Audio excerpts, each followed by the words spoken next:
The visionary founder and CEO of Speaks to Inspire, Abraham leads a team of dedicated professionals who share a common goal of prioritizing student well-being and success. Through captivating storytelling and actionable advice, Abraham's speaking engagements have inspired and empowered countless individuals. Over 90% of attendees have reported transformative results, including improved stress management, increased productivity, and a healthier work-life balance. With his wealth of knowledge and commitment to making a positive impact in education, Abraham is a trusted advisor and resource for educators and educational institutions seeking to create an environment that fosters student growth and achievement. Please help me give a warm welcome to Abraham Scully.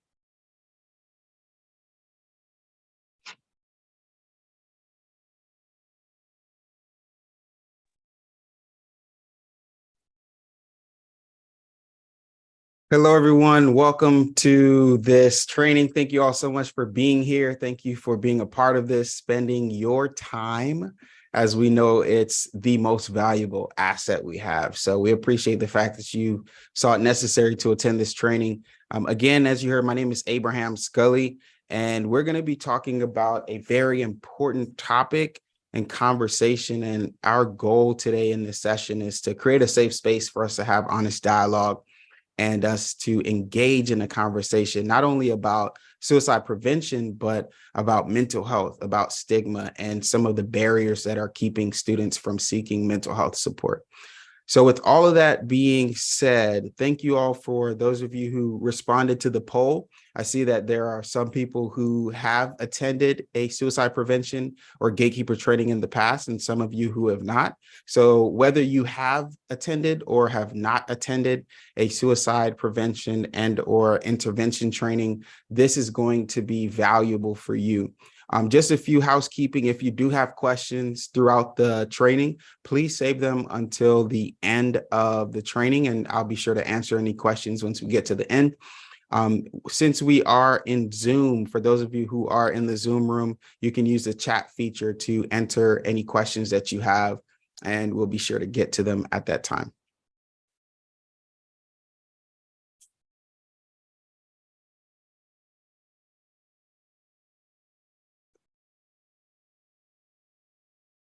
Okay, so if you're in the Zoom room, if you can just give me a thumbs up, let me know that you can see my screen. Just give me a quick thumbs up. Let me know that you can see my screen before I begin. Okay, perfect. You heard a little bit about Speaks to Inspire, the work that we're doing as a consulting agency supporting colleges and universities around the infrastructure that is needed to support students' mental health and well-being. So we're excited about the work that we get to do with colleges and universities nationwide. And this training is going to be highly beneficial for educators in the higher ed space, but in education as well, as it relates to identifying students who may be at risk for suicide. So before I dive into today's content, it would be valuable for you to get to know a little bit about who you're listening to and why this conversation, I believe, is so important. My name is Abraham Scully again, and originally I am from Miami, Florida. I was raised by Jamaican immigrant parents. So what was very exciting about my upbringing is not only did we eat a lot of great Jamaican food, oxtail, rice and peas, curry goat, and ackee and saltfish, but we had a lot of great conversations.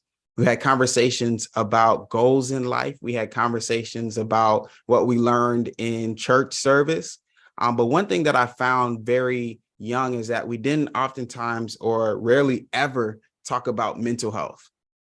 We didn't talk about our feelings. We didn't talk about our emotions. We didn't talk about any of that. So I grew up believing that conversations like that were not supposed to be had. Another thing about my upbringing is that although there was mental illness and substance use and abuse within my family structure, we never really felt safe talking about what that dynamic meant for our family and how we can overcome some of those challenges. So I grew up as this young, dark, handsome guy. And when I graduated from high school, I decided to be the first in my family to go off to college. And I went off to college, moved 700 miles away from home to attend the University of West Florida, which is where I received my bachelor's in psychology. And I had a lot of great experiences, but also a few challenges. One of those challenges was overwhelming stress. So my first year, second semester, I went from being this very enthusiastic person, someone who was excited about life, to not really having much enthusiasm and not really recognizing myself when I looked in the mirror. I knew something was off, but I had no idea what was going on. I knew that I needed to get better, but I had no idea that I could ask for help. Long story short, I started to have these very dark thoughts and scary thoughts. I started to isolate myself and withdraw from friends and family members. And I had a really good friend of mine at the time who recognized that I wasn't doing well. She recognized I wasn't doing well, but she also was courageous enough to reach out. And I had a very humbling and honest conversation with my best friend that day. And it led to me opening up for the first time about what I was dealing with mentally and emotionally. Because my best friend asked the question about how I was doing and where I was mentally, I felt comfortable enough to speak to her. And in speaking to her, she was able to persuade me to go to the counseling center, which for me wasn't something that I ever anticipated I would ever do. And after sitting down with a mental health professional and ultimately being diagnosed with major depression and being treated for depression, my best friend was able to walk with me and support me during that journey through recovery and through treatment. And because of my own personal experience and the work that I've been able to do nationwide, working with students in colleges and all sorts of institutions throughout the country, I've realized that there are so many young people, similar to how I was as a college student, who are struggling mentally and emotionally, who are having thoughts of suicide, who do need someone to reach out and support. And that's the reason why we facilitate trainings like this. With that being said, I want to go through some of the learning objectives of what we'll be discussing today. You're going to be able to recognize when someone may be at risk for suicide. You're going to be able to identify the warning signs of suicide, how to intervene if you recognize that someone is in crisis, how to refer them to support services. What does that look like? And then lastly, what does it look like to get help for yourself? And how can you learn more about preventing suicide? Oftentimes, I facilitate presentations, seminars, workshops with students. And this can be students who are of a specific demographic or in a certain part of the country. But what I found is that it doesn't matter where I am or who I'm speaking to. I often hear the same response when I ask students what makes it difficult to ask for help. I hear things like, I don't want to be a burden. I don't want to be seen as weak. I tried asking for help and I didn't have a good experience. I don't want to put myself through that again. And when I hear some of these responses and I hear these real experiences coming from real young people, it lets me know that we've dropped the ball. It lets me know that we have a responsibility to these young people. And it also lets me see that we have a great opportunity to start to initiate the conversation and facilitate safe spaces for young people to open up, ask for help, and receive appropriate support. So in these conversations, it's critically important to be able to break down what some of this stuff is. When I think about the responses that I hear from students nationwide, it helps me to see that there's a lot of stigma. There's a lot of shame associated with mental health. So when we talk about stigma, essentially all it is a label, an unfair label that's placed on individuals with mental health conditions or who are struggling with mental health challenges. So we hear different phrases like, that person is crazy. We need to stay away from that person. Or we hear things like, hey, it's not that serious. Yeah, you're thinking these things, you're feeling these feelings, but it's not that deep. Or when someone does decide to ask for help and reach out for help, they hear things like therapy, medication. You don't need all that. Because there is a stigma associated with mental health conditions, and especially suicide, those who desperately need the support are not getting the support that they need. So what can we do about it? How can we start the conversation? How can you, in your role, in your position, with the responsibilities that you have, play a role in furthering this conversation? So the QPR Institute developed an amazing model, framework, and training called Question, Persuade, Refer. So during this training, you're going to be exposed to QPR. You're going to be exposed to different ways that you can ask the suicide question.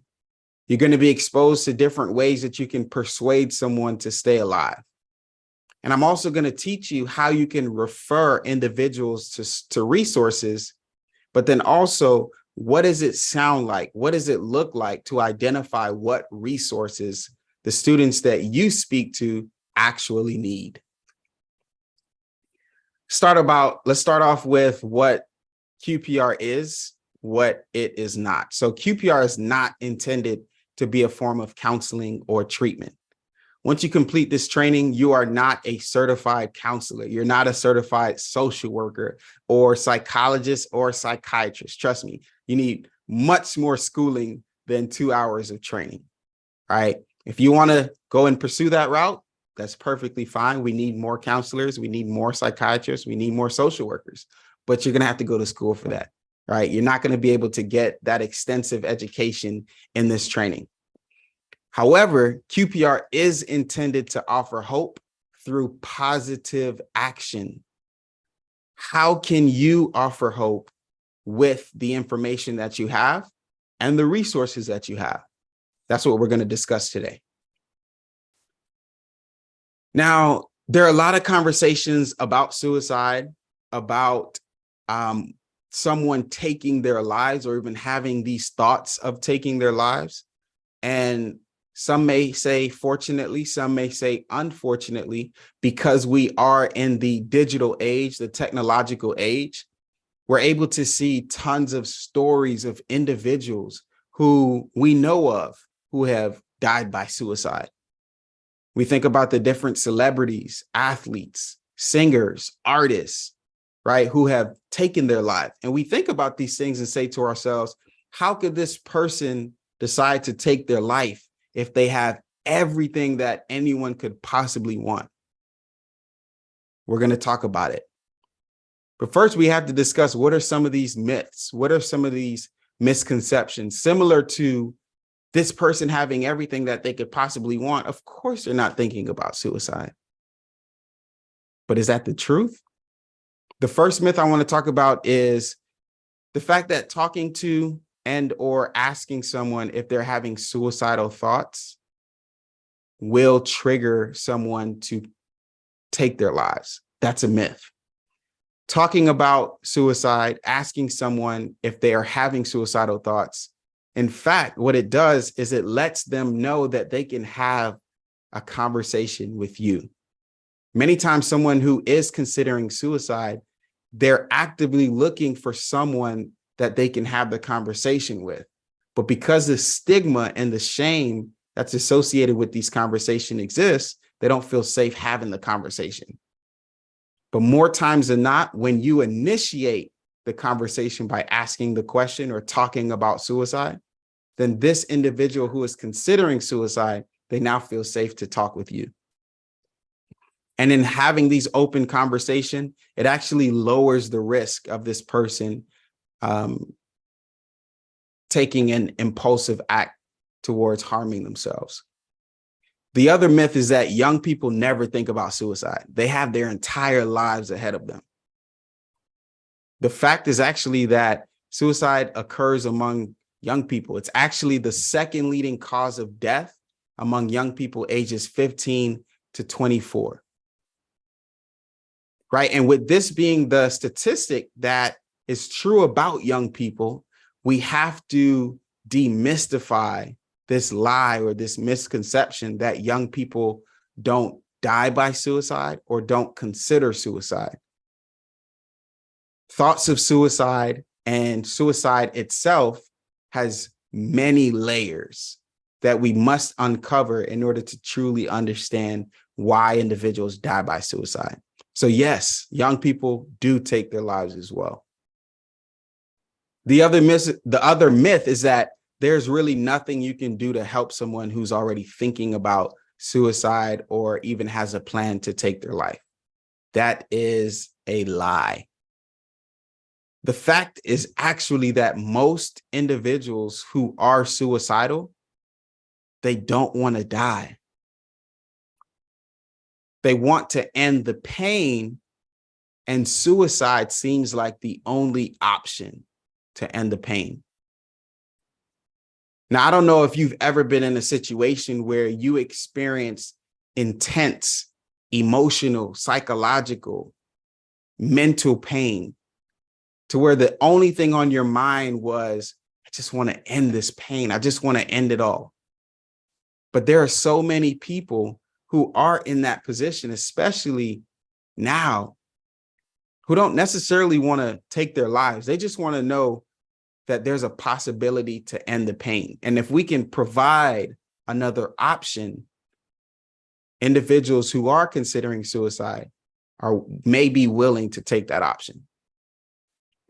So how can you help?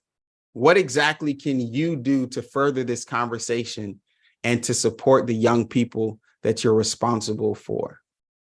The first thing is to know the suicide clues and the warning signs. Many people don't know that suicide doesn't just happen, right? A lot of people think suicide just happens, right? Someone just wakes up, they take this impulsive act, and out of nowhere, they kill themselves. Now, not to say that isn't the case in some cases, but more times than not, there are clues, there are signs that if we are aware of these signs, we can help to prevent suicide. And we're going to talk about some of those clues and signs that we can look out for. The other way that you can help is to take all signs seriously. Never look at or listen to someone who is either considering suicide or in a position where they are distraught and you think or say to yourself, it's not that serious. They'll get over it. They're just going through a phase. That's the worst thing that anyone can do. In fact, the more clues and signs that you see, the greater the risk that this person is at for completing suicide. One thing you may have noticed throughout this training so far is rather than saying the words committed suicide, you've heard me say they've died by suicide, they've completed suicide, they've taken their lives. And the reason why I use that terminology or language is because we're shifting away from stating that someone committed suicide because it's not an act of, for example, if someone committed murder, right? We don't want to associate suicide with those actions, which is why to be respectful and to be more factual about the case of suicide, we use words like died by suicide, this person is considering suicide, or they have completed suicide.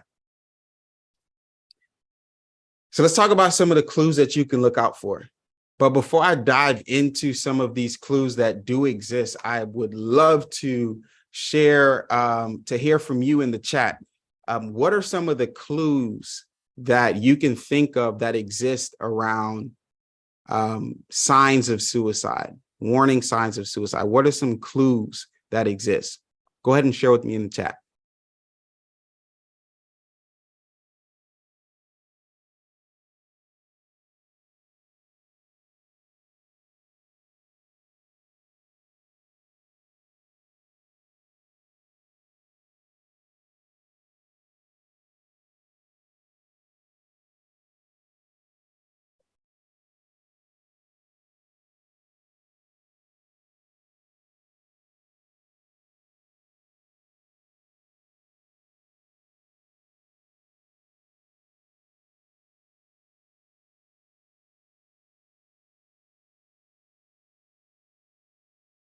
Okay, awesome. You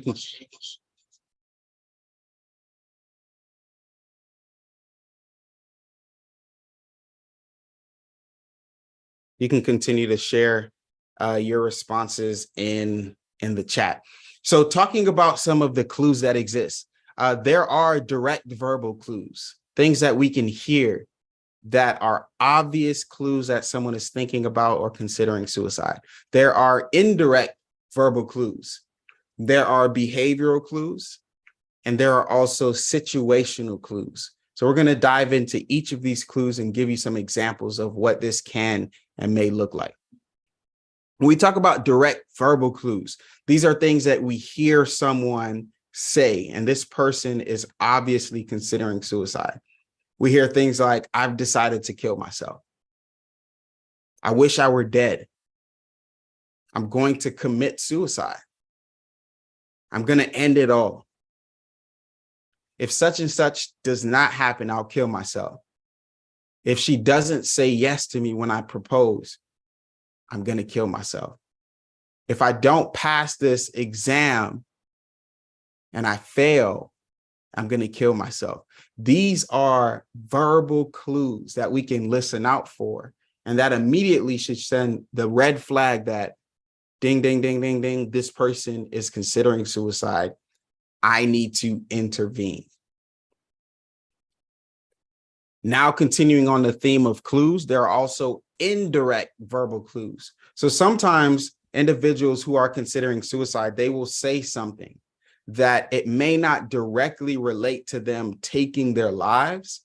But if you look beyond the surface of what they're saying, you can decipher that maybe they are considering suicide. Excuse me. So we'll hear things like, I'm tired of life. I just can't go on. My family would be better off without me. Who cares if I'm dead anyway?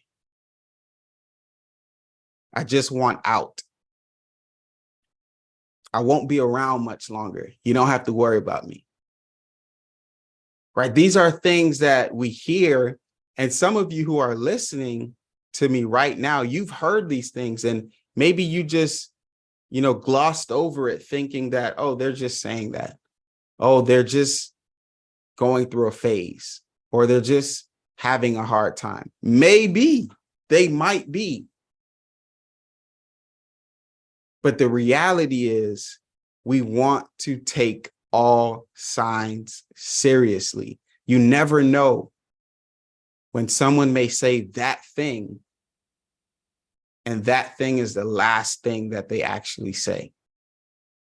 So in hearing these verbal clues, whether direct or indirect, we want to be able to be of some support. And I know I'm talking through some of the clues and some of this information can be difficult to hear. And there may be some personal experiences that you have to what I'm sharing right now. And I am also going to talk about specific things and practical ways that you can support, practical ways that you can intervene if you identify that someone is going through these things and having these and saying these things. So now there are also behavioral clues, as I mentioned earlier. So when we talk about behavioral clues to look out for if someone is thinking about suicide, these are the things that they are doing, the behaviors that they are exhibiting. And when we see these things, then it should be a red flag. Ding, ding, ding, ding, ding.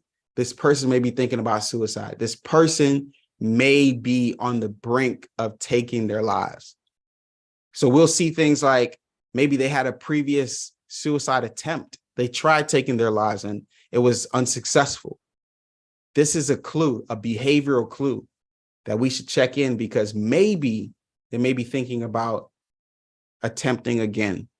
Maybe this person is acquiring guns, acquiring pills, acquiring different weapons, acquiring things that may be harmful to this person.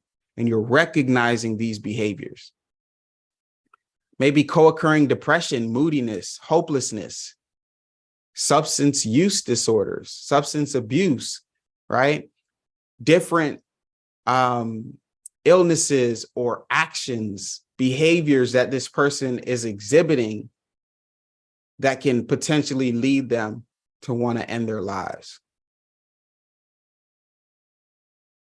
Many people have said that they've suicide survivors, individuals who had a loved one who died by suicide. They would mention, I remember him or her putting their personal affairs in order.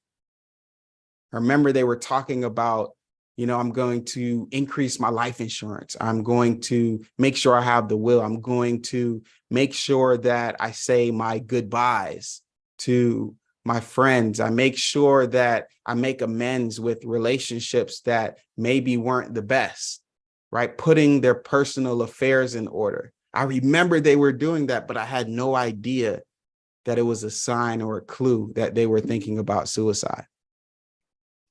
Another clue is giving away prized possessions.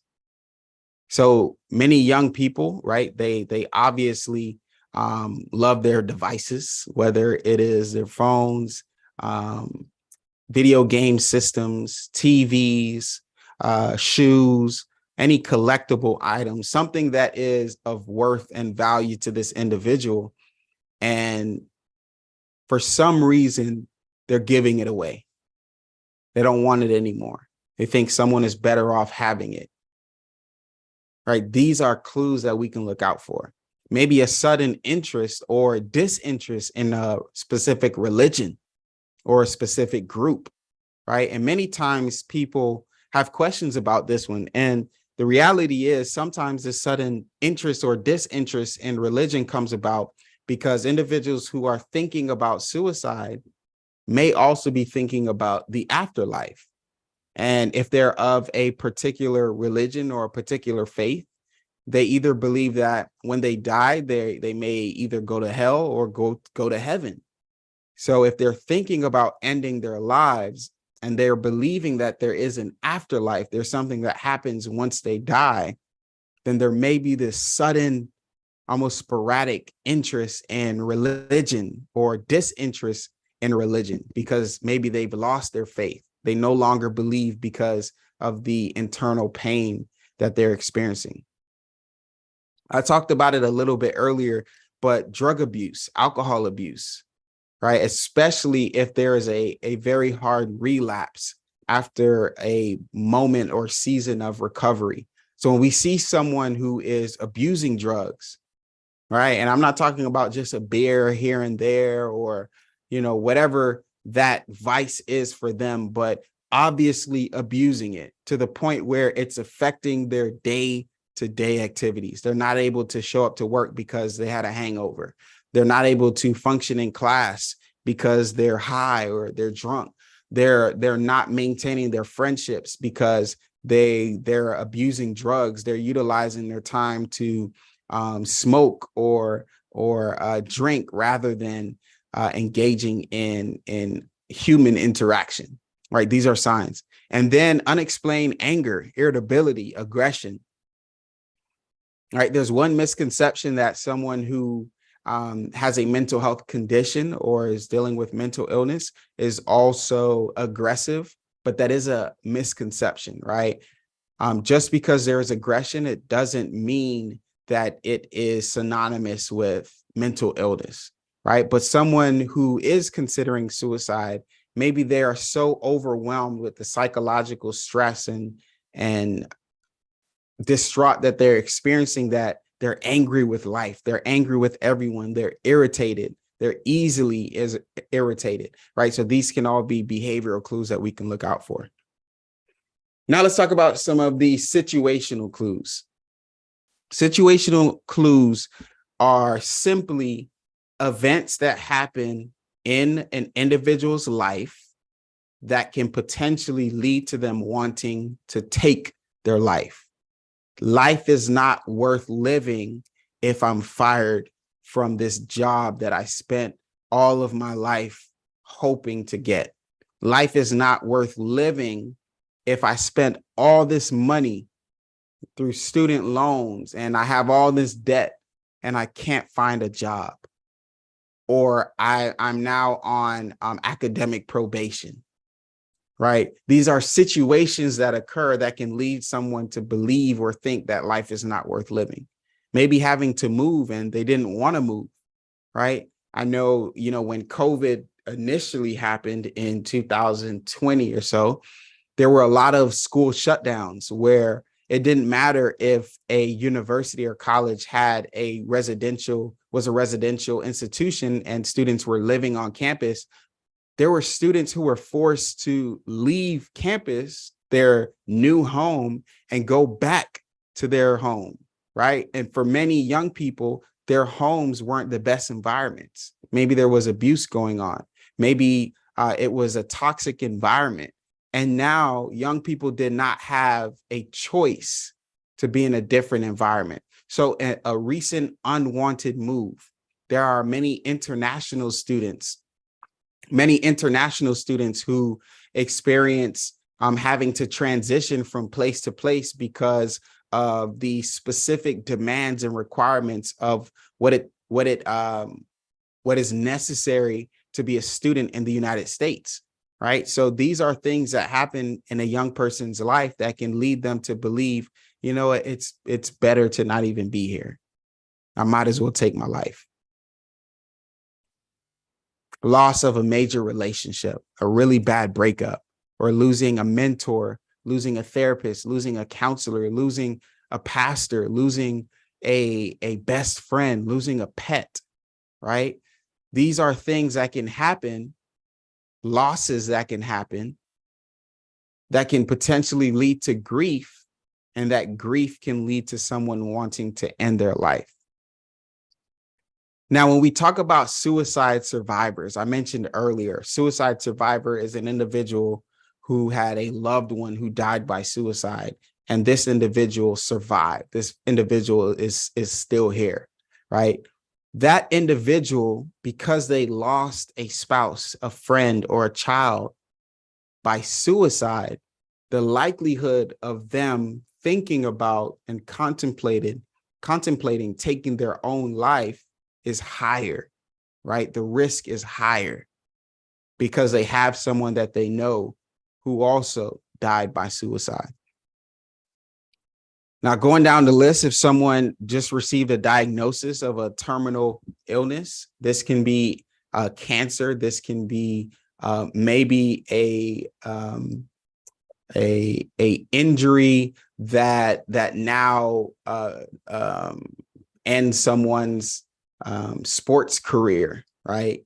Or some sort of illness that happens that ultimately shifts the trajectory of this person's life. And then we talk about financial security and the loss of financial security. There are so many young people, especially first generation students and also non-traditional students and even traditional students who are not privileged with the ability to just be a student. They have to be a student who works a part-time job or a student who works a full-time job. They have to be a student who has to have multiple side hustles because they need to afford to live while being a student. What happens to that student who loses their job and can't afford to buy groceries, who can't afford to put gas in their car to get to campus? They've lost their financial security. This can be a devastating and hopeless situation for many people and can lead them to believe that life is not worth living. And then lastly, I want to talk about the fear of becoming a burden to others. Many people who are thinking about and contemplating suicide believe that if they take their lives, that they will no longer be a burden to those who love them. One thing I want to share with you that I encourage you to share with anyone who you know and love that may be thinking about suicide is that suicide does not end the pain. Suicide transfers the pain to those who are left behind. And when someone believes that taking their life will end the pain, that's false. It may end the pain for the person who's in pain, but the pain doesn't leave. It gets transferred to that person's mother, that person's father, that person's friend, that person's child. right? And so really thinking about what it means and the after effect, the aftermath of dying by suicide, it helps someone to make a better decision about whether they choose to take their life or not, and to choose life over death. Now, I shared a lot of things so far, and there were a lot of thoughts that I'm sure, came across your mind. I want to give a quick moment of silence just to really think about what we've discussed thus far. We've talked about some of the myths and misconceptions and also facts about suicide. We've also talked about the fact that there are clues, that there are warning signs. Suicide doesn't just happen. There are things that we can look out for to know whether or not someone is considering suicide. And then we talked about some specific clues, right? Situational clues, behavioral clues, verbal clues. And in those verbal clues, we've identified that there are indirect and direct verbal clues. So with that being said, I want to close my mouth for just a little bit. And I want you to kind of think about and maybe jot down some notes or questions on what we've discussed so far.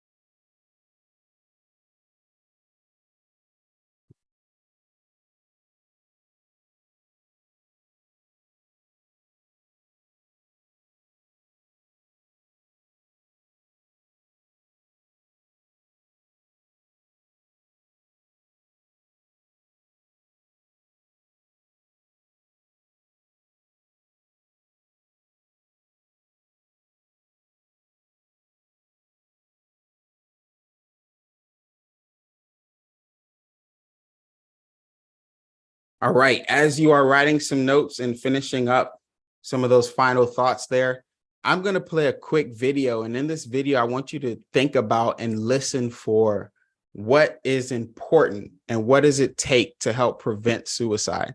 So I'm going to play this short video. And if you can just give us your attention for just a few minutes.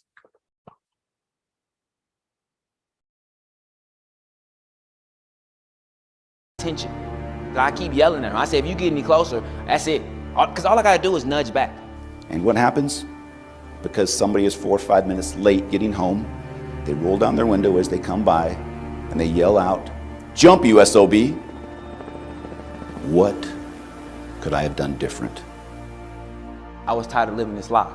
I was tired of lying to everybody. I was exhausted at who I become. I thought about the Golden Gate Bridge. Asked for directions. So I got to the Bay Bridge and I asked them for directions. I said, how do you get to the Golden Gate Bridge?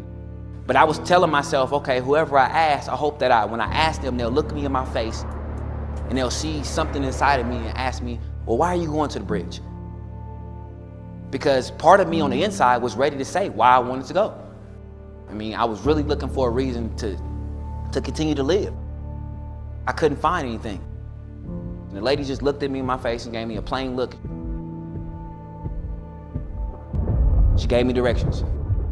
I knew it wasn't gonna be all right no more. Parked my car, left the keys in the ignition, grabbed my prepaid phone, and I got there on that bridge and I started walking. I looked over the railing, saw there was nothing that was going to stop me. I saw there was nothing in water. But when I looked in that water, I just didn't see water, I saw peace. I saw no more nights of crying, I saw no more living a lie, I saw no more being a burden. All the things that I needed in life, I saw in that water. I took a couple steps back, and in a moment as I'm heading towards the railing and about to jump over, I hear a voice. Hey, is everything all right? And in that moment, it was enough of a distraction to where I grabbed the railing and turned myself on this cord. I'm 220 feet in the air, and I have somebody trying to get my attention. I'm upset. I'm yelling back and forth for him. Stay back. I'm trying to keep myself warm. I'm bundled up. So I keep yelling at him. I say, if you get any closer, that's it. Because all I got to do is nudge back. Like, that's all not even a big nudge, just a small nudge, and that's it. Finally, in my heart starts feeling like, why does he even care? Because he's not yelling at me. He's not making me feel like I'm stupid for being here. Because everything inside of me is like, man, you're stupid. You didn't put yourself in this position. You did not come here to talk.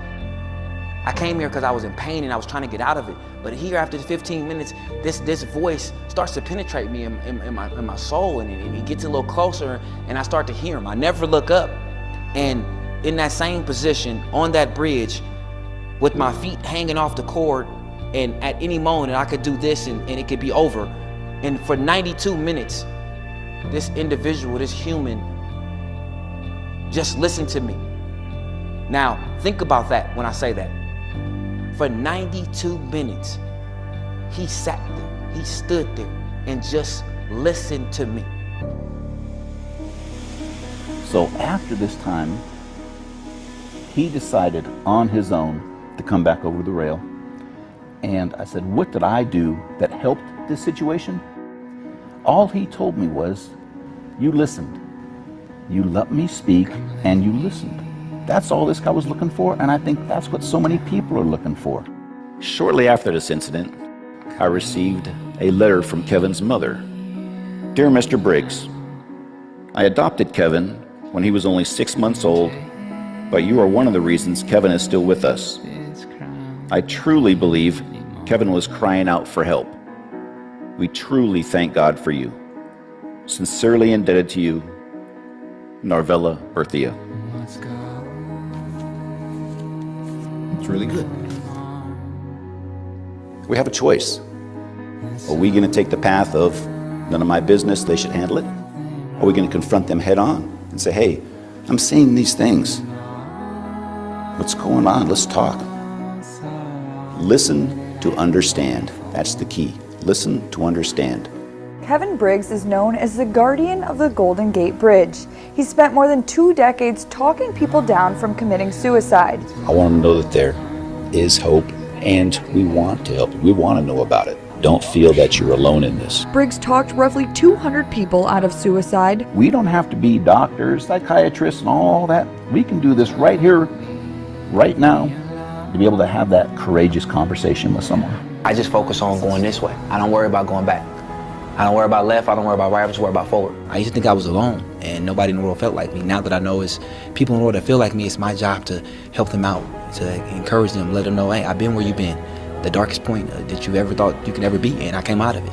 You can come out of it too. I can't honestly believe that with almost 8 billion people on this planet, that people still feel alone.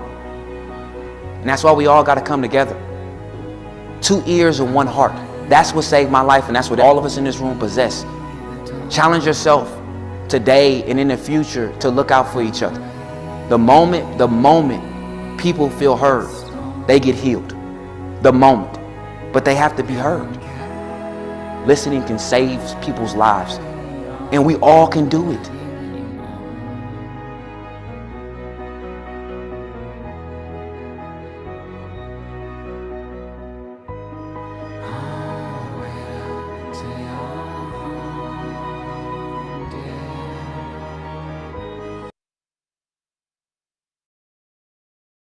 How can you persuade someone to stay alive? Share with me in the chat. How can you persuade someone to stay alive? I see someone says, listen. Absolutely. Anything else? How can you persuade someone to stay alive? You can continue sharing in the chat. Listen to understand. Yeah, that was a powerful statement. Be with that person. Awesome. Keep sharing in the chat. And this is a question that I think is important that we ask ourselves, because the reality is, just like Kevin in the video shared, you don't have to be a professional. You don't have to be a licensed psychologist or clinician to help someone. What's necessary is that you listen, is that you're there with them. And that's something that we all can do. The characteristics and skills needed, we already possess. Now it's just about how do we cultivate, how do we continue to utilize and exercise the skills that we have so that we can help those and ultimately prevent suicide. Let's talk about something that many people find it challenging to do. How many of you in this training find it difficult to ask someone if they are thinking about suicide. Let's be honest. Remember, this is a safe space for an honest conversation. Raise your hand if you find it difficult to ask someone if they're thinking about suicide, if you clearly see some warning signs. Okay, thank you for your honesty. I see a few hands there. Just share with me in the chat. How many of you find it difficult? You feel like, oh, that's a little tough. I don't think I can ask the question. Thank you for your honesty. Thanks for sharing. So the reality is so many people find it difficult to ask the suicide question. And I talked about it earlier, but more times than not, the reason why people find it hard to ask the suicide question is because of the misconception that if I ask the question, it will increase the likelihood of this person killing themselves. But like we said earlier, that's a myth. Talking about suicide with someone who is suicidal does not encourage them to complete suicide. In fact, it does the opposite. It lets them know that they can talk about it. It lets them know that you are a safe person. It lets them know that you understand enough to create a safe space to have a conversation. So if that's the truth, then we should ask the question. And if we're not comfortable asking the question, we need to figure out and learn how to get comfortable with asking the question. And I'm going to share some practical tools and tips that you can utilize to become comfortable if you aren't comfortable. First is, hey, if you're in doubt, if you're ever in doubt, don't wait. Just ask the question, right? It's never too soon to ask the question about suicide. The worst that can happen is this person says, hey, I'm actually not thinking about suicide. I'm just really going through a tough time right now. The conversation ends there. And now you can support that person through that tough time. The best thing that can happen is if you ask the question and this person says, I am thinking about suicide. As a matter of fact, I have a plan, right? Now we can take that information and provide or persuade them to stay alive and provide certain resources that may be necessary. Now, if this person is reluctant to opening up and to sharing, be persistent. One thing I remember and I'm so grateful for with my best friend and my conversation years ago in college is that I didn't just come out front and say, yes, this is what I'm going through. This is what I'm dealing with. I need your help. No, it wasn't like that. Right. If you're watching this training, you could probably tell I'm a Black man. Right. And if you know me in real life, or if you've seen me before, then you also know that I'm tall, dark, and handsome.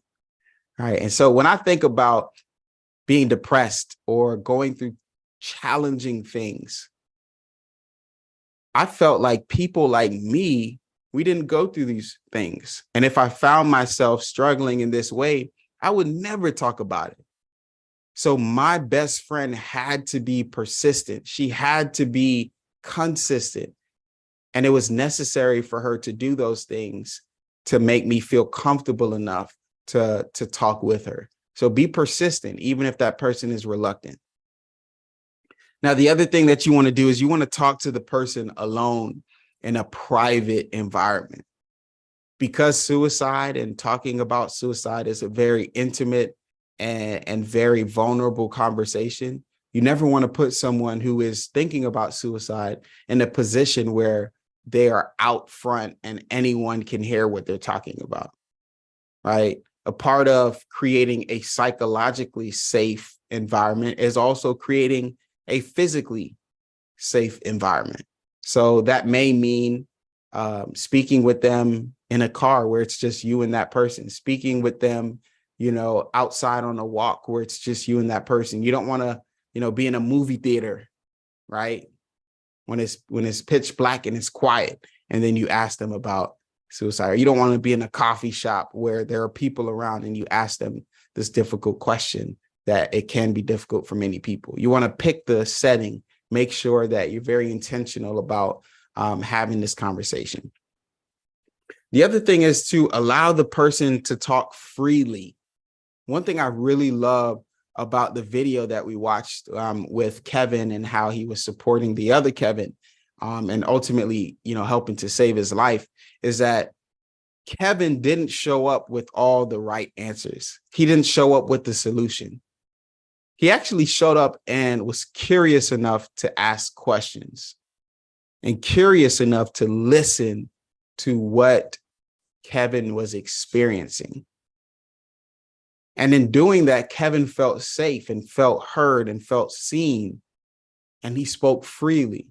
And in speaking freely, Kevin didn't just say, okay, you're saying this, I got a solution for that. No, he allowed him to speak, and that's something that you can do as well. The other thing that's important just to be aware of and be mindful of is in having these conversations, sometimes it can go for a long period of time. And if someone is talking about something like suicide and talking about ending their lives and potentially harming themselves in this way, you never want to feel like you're in a position where you have to rush the conversation, or you have to hurry up to get to the next thing, or you have to rush to class, or you have to rush to an appointment. So in asking this question, you want to be, again, intentional about making sure you have plenty of time, right? Just in case the conversation does go in the direction where this person needs a safe space and they need to open up, you have the time for them to do that. And then lastly, you want to have resources handy, right? So first of all, I'll go ahead and share this. The Suicide and Crisis Lifeline is now 988. If you didn't know, now you know, right? Anyone can call or text 988 and get immediate support from a crisis counselor. Right. This is 24/7 support. This is confidential, and it's almost immediate. Right. If someone is thinking about suicide, or if this person is not even in crisis, maybe it's 3 a.m. in the morning and their friends are asleep, their family is asleep, and they need someone to talk to, they can call or text 988 and get immediate support. So that's a resource to just have handy. I always like to tell individuals, hey, put these resources in your phone. Take a picture, because you never know when you may need it. It's best to have the resources and not need them than to need the resources and not have them, right? Other resources that you can have, in addition to the crisis lifeline and those numbers, you can have a QPR code, which you're going to have access to because you register for this training. The name of a counselor, right? Someone, a mental health professional that's local or that's national that can provide some immediate support. It's always best to have those handy. Remember, when it comes to asking the question, how you ask the question is less important than you asking the question. And I know I talked about some things to consider and to be mindful of. And yes, having that checklist is great and it's important at times. But even if you forget all of those things that I discussed, remember, it's best to just ask the question rather than not asking the question because you didn't check all of the boxes.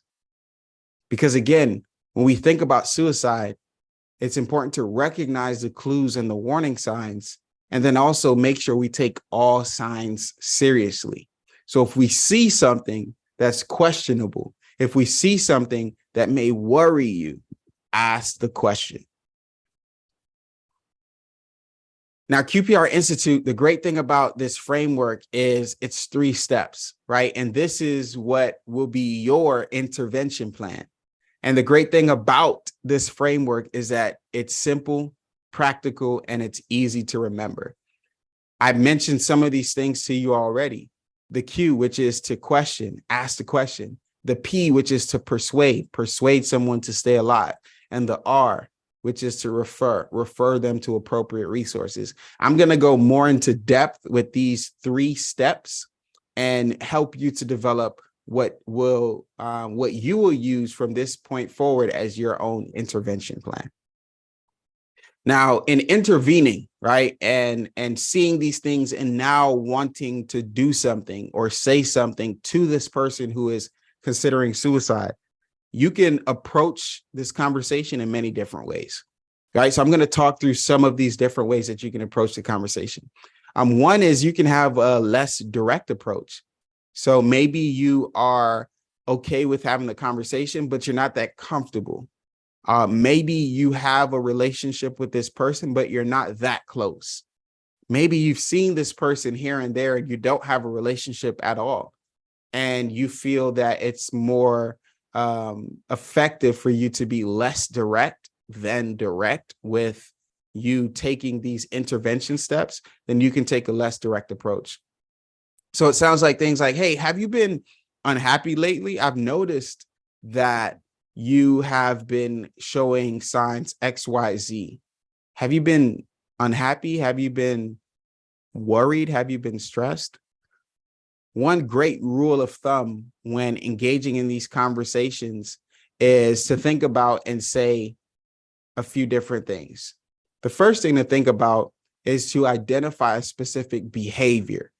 What are the behaviors that you see that may be alarming or may have you concerned in some way, shape, or form? Once you identify those behaviors, speak directly to those behaviors with that person, right? So for example, I have seen that you have been withdrawing. You haven't been showing up to classes. You haven't been answering phone calls. You've been slow to respond to emails. That's the behavior. And then in having the conversation, you're directly addressing the behavior, right? And then once you directly address the behavior, now you ask the question, is everything okay? Are you okay? Do you need to talk? And like I mentioned earlier, now listening and allowing this person to speak freely. So that's always going to be a framework and or an approach that you can take to where it's not as you're not coming off as too strong, right? Because you're clearly speaking to something that you're seeing or something that you've heard versus taking a different approach. Another less direct approach is, hey, you don't seem like yourself lately. Is there something going on? Again, remember, like you're identifying these behaviors. You don't seem like yourself. I typically see you as someone who's doing X, Y, Z, but I haven't been seeing that lately. Is everything okay? Or you can say, hey, have you been so sad or so upset lately that you've been thinking about ending your life? Has that thought ever crossed your mind? Or maybe you can say, hey, do you wish you could go to sleep and never wake up? Have you had that thought lately? I'm just curious. I've been seeing some things and I'm a little concerned. And these are approaches that we can take that are less direct. And the reason we call it less direct is because we're not directly asking this person if they're thinking about killing themselves or if they're thinking about suicide. If you notice in those examples, we didn't even use the word suicide, right? We addressed the behavior, we addressed what we saw, and we asked a question and allowed that person to open up. But it was less direct in terms of how we approached it. Now, if you have more of a relationship with this person or you're close enough to this person where you feel like it's comfortable or it's effective to be more direct, or whether you know this person or not, but the situation at hand requires that you be more direct, here are some approaches that you can take. Hey, you know, when people are as upset or as stressed or overwhelmed as you are, you know, sometimes they wish they were dead. I'm wondering if you're feeling that way too. Do you feel like you just want to be dead as well? Hey, I've noticed that some changes, you know, have happened in your behavior. Are you having suicidal thoughts? Are you thinking about killing yourself? Right? So as you're listening to these different direct approaches, are you thinking about suicide? Do you have a plan to kill yourself? Do you have the means to kill yourself? These are direct approaches, direct questions that can help us to expedite the conversation to then create spaces and opportunities for us to get them the proper resources that they need. So again, this is situational. If you have a relationship with this person and you feel comfortable or you feel like it will be effective if you take a more direct approach, feel free to take a direct approach. If that situation isn't in that way, then you feel free to take a less direct approach. But even more than that, if for whatever reason you can't ask the question, find someone who can. Some people are just not able to ask the question right now because of their comfort level. They don't feel comfortable saying the word suicide. They don't feel comfortable talking to this person.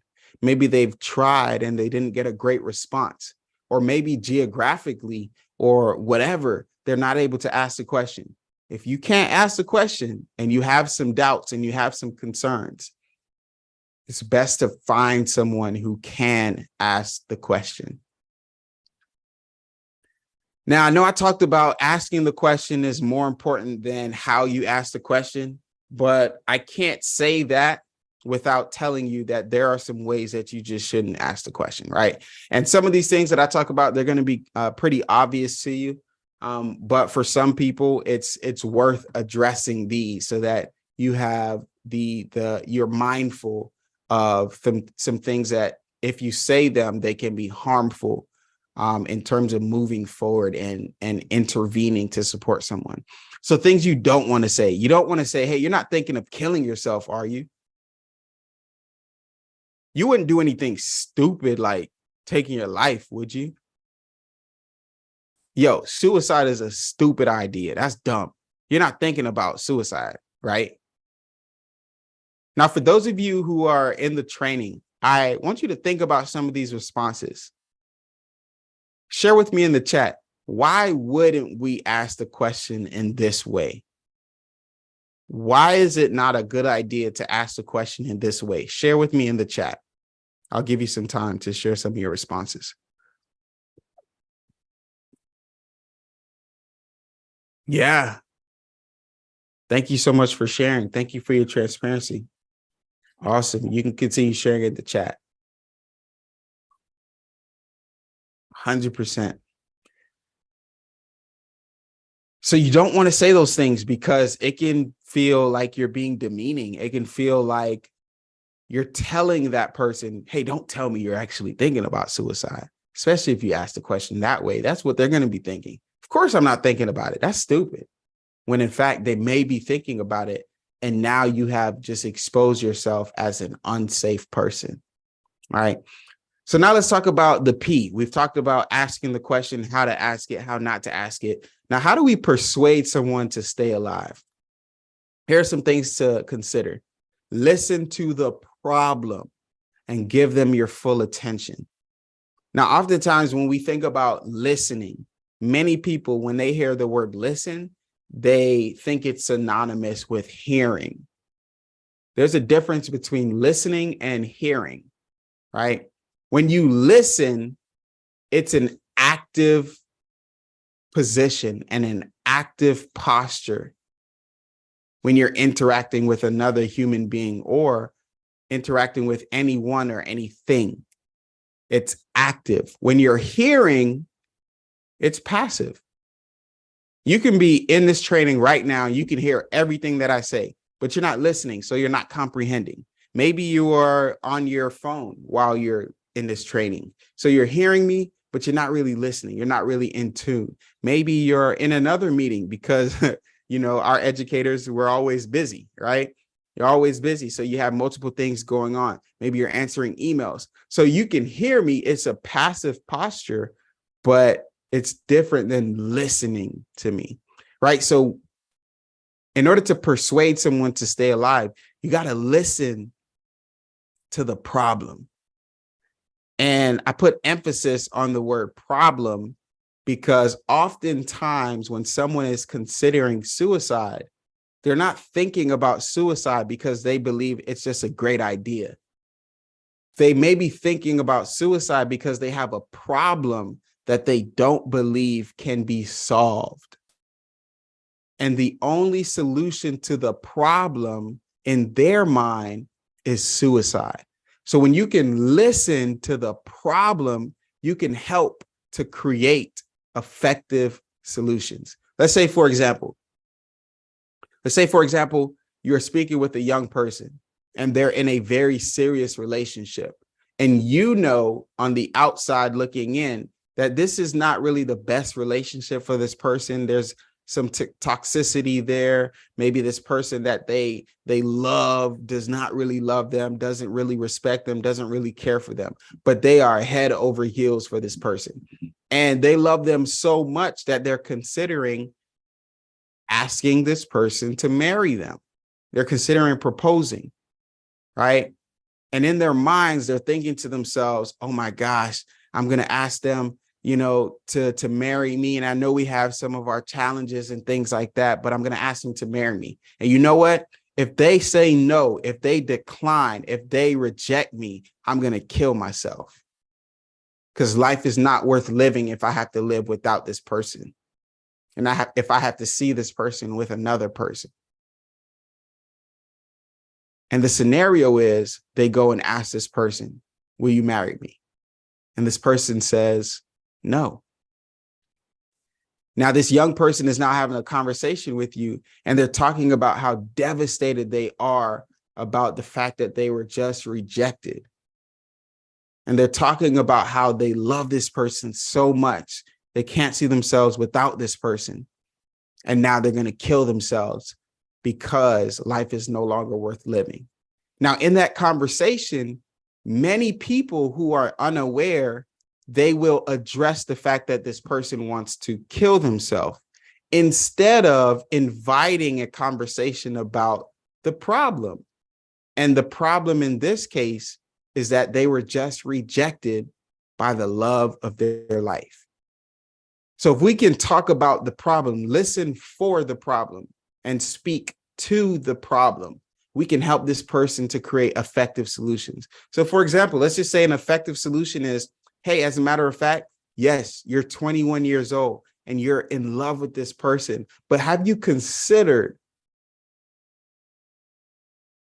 that maybe that's not the best person for you? Have you considered that maybe you will find someone who you will love maybe more than this person, and who will love you more than you could ever imagine? Have you considered that? And that if you do decide to kill yourself, you will now have lost the opportunity to meet that person, right? Do you hear the shift in conversation? Now we're talking less about them killing themselves, and we're inviting a conversation about the specific problem that they're in. And for a young person who has now been rejected, being rejected by the love of their life is a huge problem. For many young people, it's a life and death situation. And I know I'm talking about this scenario, but the same scenario can be applied to many different scenarios.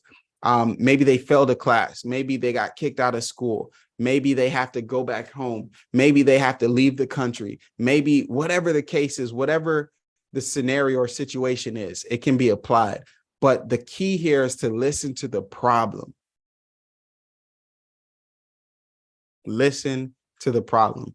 Remember, like I just said, suicide is not the problem. It's only the solution to this problem that almost seems like it will never be solved. So we're not necessarily addressing suicide, but we're addressing the problem that is causing this person to think that suicide is the only solution. The other thing to consider is, hey, never rush to judgment, right? You never want to have someone feel like they're being judged by you or they're being labeled by you, especially if they've decided to open up. It takes a lot of trust for someone to feel safe enough to open up with you about something to this extent. And you don't want to lose that trust or betray that individual by judging them. And then importantly is to offer, more importantly, is to offer hope in any form. That could be as, quote, simple as listening, or it can be helping them to shift their perspective or to just be in their presence. So whatever hope that you can offer, think about offering hope in whatever form is necessary and effective for that individual. So when we're thinking about persuading this person to stay alive, here's some things that you can say, some questions that you can ask them. Hey, will you go with me to get help? Will you let me help you get help? How about, hey, in the position that you're in right now, wherever you are right now, what is it that we can do to keep you safe for now?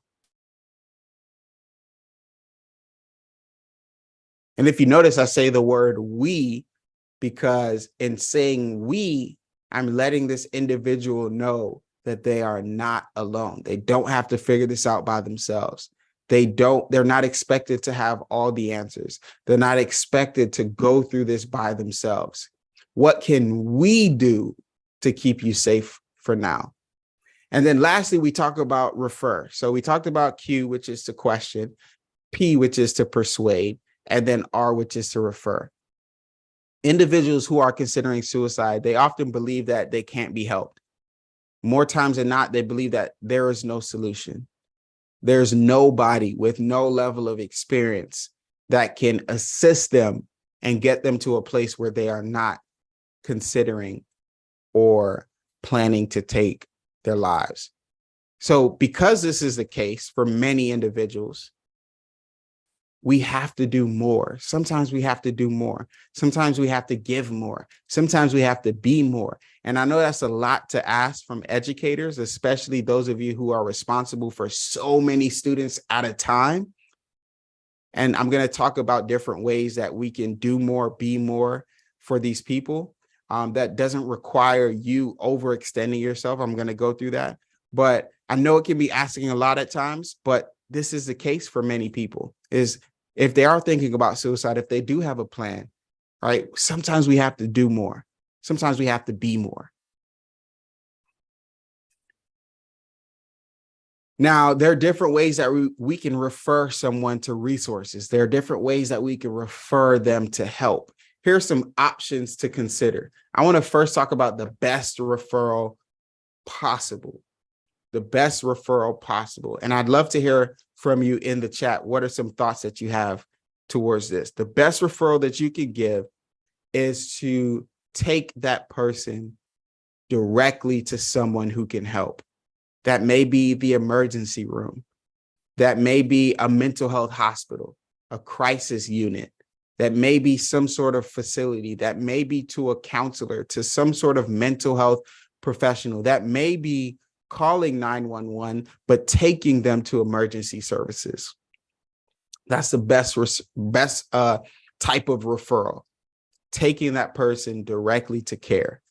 The next best referral, if the best referral is not an option or it won't work because geographically it's not possible, the next best referral is to get a commitment for that person to accept help and then making arrangements to get that help.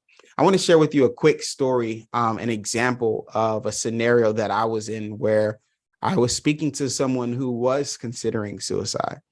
And not only were they considering suicide, but they had a plan, they had the means, and they knew exactly when they were going to do it. Now, I say that, and some of you are thinking to yourselves, oh my gosh, I can't even imagine being in that situation. And if I would have heard that years ago, I would have felt just like you. But because I am in this space and I open myself up to supporting people in these ways, it doesn't become easier to help people in these ways, but because I understand more times than not how to be supportive and resourceful, I'm better able to navigate these conversations. So I had a conversation with someone, and this person was referred to speak to me to just, hey, you've been saying these things, and I think you should talk to this person that I know, Abraham. So I'm on the phone with this person, and geographically, it wasn't possible for me to sit down face to face with this person because they were just far away geographically. So the best way that I was able to communicate was to have a phone call. And in having this phone call, I realized that this person had an iPhone. And me having an iPhone as well, I invited this person to jump on FaceTime instead of just talking to me and hearing me audibly. And the reason I did that is because I wanted to establish some sort of rapport. I wanted to establish some sort of connection, human connection. Individuals, human beings thrive off of human interaction. We need that interaction, which is why when COVID happened and we were forced to socially isolate, it became a really big problem and caused a ton of like negative after effects because of that. So we jumped on this FaceTime and I started asking this individual a few questions. And after asking some questions, it was clear to me that this person was thinking about suicide. They had a plan to kill themselves. They had the means to take their life, and they knew when they were going to do it. Now, this is an immediate red flag. This is emergency. This is like sirens going off. We need to help this person. We need to do something immediately. So in having this conversation, the first thing is I remain calm. And I let this person know that even though I don't have such a close relationship with them, that I care enough about them that I want them to stay alive, which is 100% true. I don't want anybody to kill themselves. I don't want anybody to die. So I wasn't lying to that person. I was genuinely telling them, I want you to stay alive. Now, in having this conversation, I also told them, hey, you're thinking about suicide and you have a plan, you have the means. But have you considered that there may be another option to help you solve the pain that you're experiencing from? And this person shared with me some of the events that were going on in their lives that caused them to feel helpless and hopeless, which I'm not really going to go into now. But have you considered that there are other options to solve some of those problems? This individual thought to themselves and they said, I tried everything that I know to try and nothing seems like it's going to work. And I'm just going to end it. I'm just going to kill myself. And in having this conversation, I quickly thought about the possibility of creating a tool that this person can use that will be supportive for them in this immediate position, but that will be supportive for them after we ended our conversation. So I invited them to reach out to the crisis hotline and get immediate support. And I told the person, the guardian, the person that they were with, that they needed emergency support. They needed to see someone immediately because of these red flags. But long story short, I was able to sit with this person, and through FaceTime, we were able to develop a safety plan that helped us to identify what their triggers were, what support they had accessible to them, and how and when they should utilize that support. And the great thing about you being a part of this training is we will actually go through the safety plan together, and you will have an opportunity to see how it works and how you can create it for someone. Now, fast forward in this conversation, this person who not only was thinking about suicide, but they wanted to kill themselves. They had a plan, they had the means to do it, and they knew when they were going to do it. We ended up ending that conversation where that person said, I'm not going to take my life. And as a matter of fact, I'm going to give the pills that I was going to take to kill myself to my, I believe it was their aunt that they were staying with. I'm going to give it to my aunt. As a matter of fact, once we get off the phone, I'm going to call the suicide hotline. And I share that story to let you know that the most important thing that I did for that person was what? I want you to share in the chat. What was the most important thing that I did for that person so that they knew that they were supported? Share with me in the chat. What did I do for that person? Yep, you got it right on the head. I listened. Do you remember me talking about earlier that there's a difference between hearing and a difference between listening? So what I did for that individual is I listened. I gave them my full attention. And they knew I gave them my full attention because rather than being on a phone call, I asked them to be on FaceTime so that they can see me. They can see my eyes. They would know that I was with them in that moment. And in doing that, I was able to get a commitment that, hey, I'm not going to kill myself. And as a matter of fact, I'm going to call the suicide lifeline, and then I'll send you a text and let you know how it went afterwards. So just that commitment of reaching out for help was enough hope for that person to not end their life. So that's the next best referral. The third best referral is to give the information to the person and then try to get a commitment that they will not kill themselves. So what that can look like is, hey, here's the Suicide and Crisis Lifeline. I want you to reach out and talk to someone and let me know how it goes in an hour. I'm going to call you in an hour. Now, when you think about these different referral options, obviously you decide which is best, and it's a case-by-case basis. If someone is maybe said something indirect that made you think maybe they are thinking about suicide, then maybe the third best referral or the second best referral is a good option. So they're not really, at such high risk based on what you've identified as clues and signs. So maybe you can give them that referral and say, hey, reach out to the Lifeline, reach out to this therapist, reach out to the mental health unit. Now, this person clearly has thought about suicide.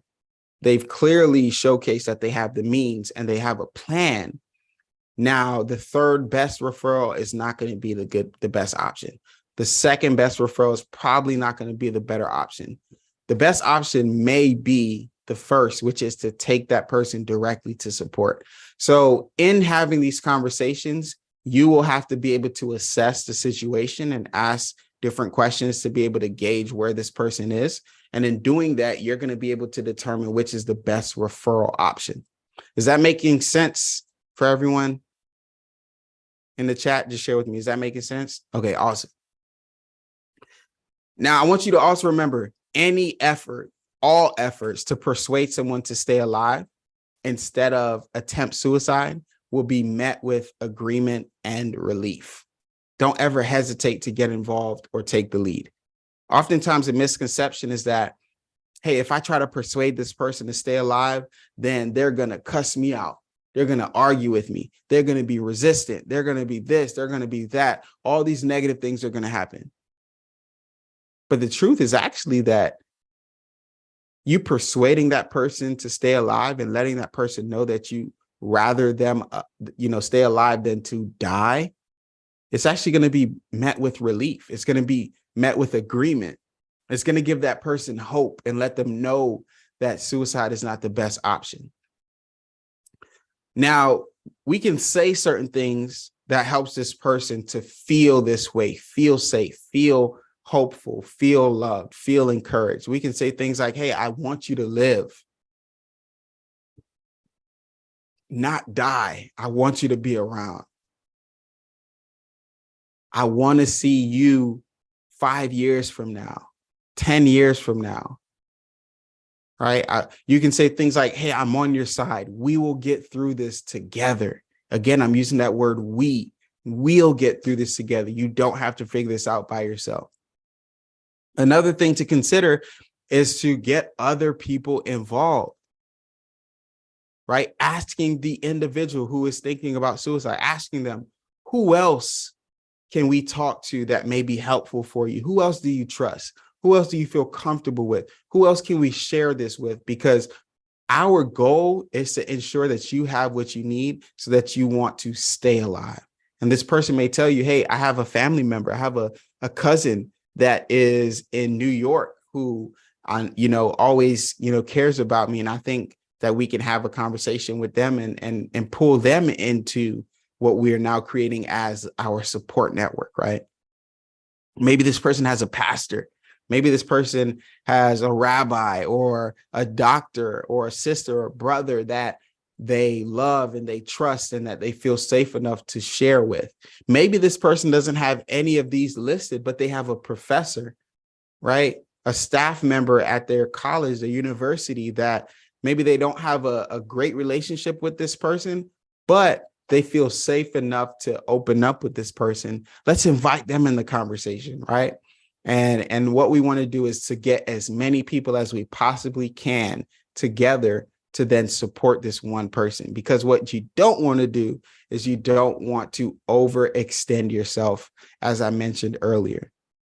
So here's some other things to think about when we talk about referring, right? So be a part of a team. I mentioned earlier, creating a support network. That's the goal here. We're not trying to be Superman or Superwoman. We're not trying to have all the answers, say all the right things. We're trying to leverage and cultivate and create a community of individuals that will be of support to this person, whether that is someone from their religious group, maybe a mental health professional, a best friend, family member, someone who can provide treatment. But it's about developing a team. The other thing that you want to do is to continue to follow up with that person.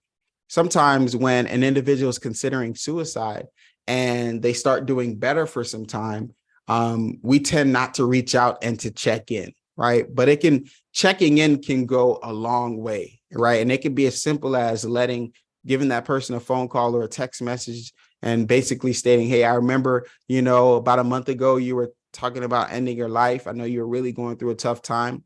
How are you doing since that conversation? Are you doing any better? Are you doing any worse? How is it going? Right? And that touch alone can go a long way and let that person know that they are supported and they are loved. Caring can save a life. Don't be afraid to show someone and to tell someone that you care, because we never know what people are going through on a day-to-day basis.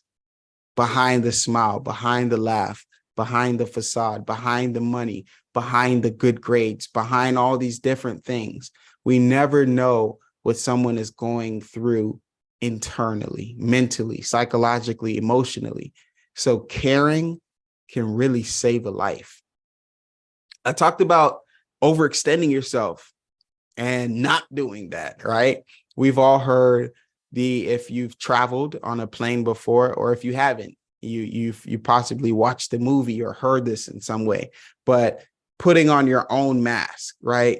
When it comes to suicide prevention and the role that you play and the support that you share with those that you serve, it's critically important that you take care of yourself first. If you are not doing well, you will not be a source of support for anyone else. You got to take care of you. And when you take care of you, you will have the capacity to then take care of others. So that's when we rely on other members of the team. That's when we ask someone to ask the question, because we know we're overwhelmed. We know we're burnt out. We know that we don't have the capacity or the wherewithal to support because we aren't taking care of ourselves, right? That's when we leverage community and other relationships to help us to help someone else. So you never want to forget to take care of you. Has this been helpful for you so far? Has this been helpful? All right. If this has been helpful for you, I want you to take a moment. I'm going to shut my mouth. I've been talking a whole lot. I want to give you a resource. In order for you to get this resource, I'd love for you to share with me your feedback, right? Take a few minutes and complete this feedback form. It's going to take less than 120 seconds, literally less than 120 seconds for you to complete this feedback form. And as soon as you complete it, you're going to receive the free mental health guide downloaded straight to your device. So you can either scan this QR code, or you can go to talk.ac, that's talk.ac/speaks to inspire. That's SPEAKS, the number 2, and then inspire. Once you get there, you're going to enter the code SPEAKS, SPEAKS. And then you're going to take the quick feedback form, quick survey. And then once you complete it, it's going to download the free mental health guide to your device. I'm going to give you a few seconds just to complete that form. And then I'll share my last point. I talked about earlier QPR. At this point, we should all know what QPR is, right? QPR is an acronym that stands for question, persuade, and refer. And when we apply QPR, we plant the seeds of hope. And hope is what helps to prevent suicide. One of my favorite motivational speakers, Les Brown, he says something that I heard him share in a presentation, and it never left me. He says, ask for help, not because you're weak, but because you want to remain strong. As an educator, as a helping professional, as someone who serves and supports young people, we need to help them to shift the narrative around asking for help and being vulnerable, letting them know that asking for help is not a sign of weakness. In fact, asking for help is a sign of strength. It's a sign of strength that lets others know that you are aware enough to know what you need and courageous enough to ask for what you need. And more times than not, those who ask for help tend to get help.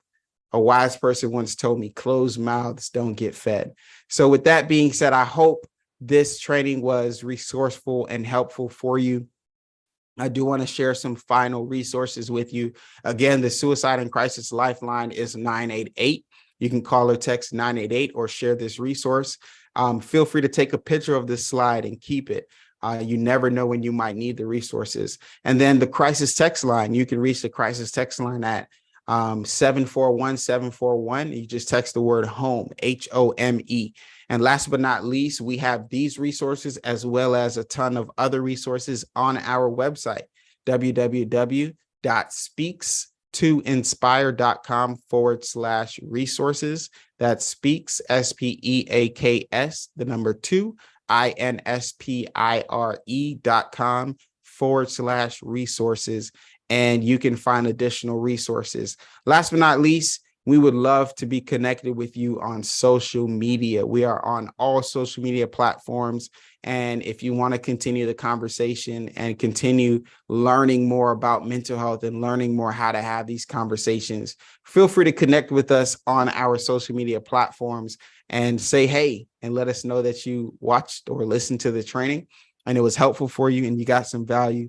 At this time, we're actually going to dive into the portion of our training where we do our safety planning and some role-playing exercises. So thank you all so much for being a part of this. And I'm looking so forward to diving into some role-playing and some exercises to help us to hone in on some of what we've learned today.